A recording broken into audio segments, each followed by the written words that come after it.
Welcome to Opinion Journal Live. I'm Jason Riley, and my first guest today is Best of the Web columnist James Taranto to talk about an article in the LA Times about President Obama's messaging problems. Welcome, James. Thanks, good to be here. So the Times article suggests that Romney sort of has it easy. He has his core message is simpler than President Obama's, which puts the president at something of a disadvantage going into the fall. What do you make of this argument? Yeah, Romney's message is, and I'm paraphrasing here, the economy stinks and it's Obama's fault. Very cogent. Obama's counter-argument, in the words of the Los Angeles Times, is layered with nuance and complexity. Layered with nuance and complexity. Was this an opinion piece in the LA Times? No, this was a news story or news analysis or something like that. I mean, the boundaries are fuzzy. So here's some of the nuances and complexities. I'm just reading the topic sentences from the LA Times piece. It starts with an attempt to undercut Romney. This has to do with his business record and so forth. Turning to his own record, Obama tells the voters that he inherited an economy on the brink of collapse and averted a depression. Obama also slams Republicans in Congress for blocking his plans to stimulate more jobs.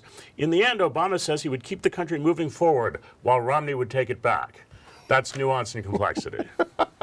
Sounds to me, James, like the president's problem is that he promised voters that he would help jumpstart a stalled economy and help create some jobs.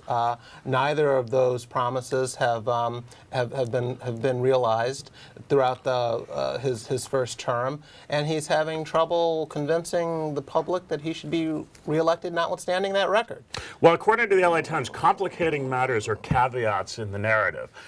I guess that's another way of putting what you just said. One example would be, okay, so he borrows $1.2 trillion, or he gets Congress to agree to it, for this so-called stimulus. According to the chart that they gave with the stimulus, unemployment was supposed to be 5.7% in May. You remember the May unemployment numbers came out about a week and a half ago, 8.2%. So yeah, he's wasted a lot of money on this futile attempt to bring the economy back.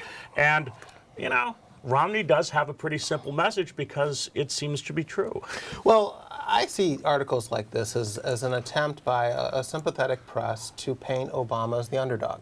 And I mean, the reality, however, is that however complex Obama thinks his message is, he's going to have the major news organizations like ABC and NBC and CBS and major newspapers like the LA Times out there explaining this complexity to voters in the most favorable light possible to the president.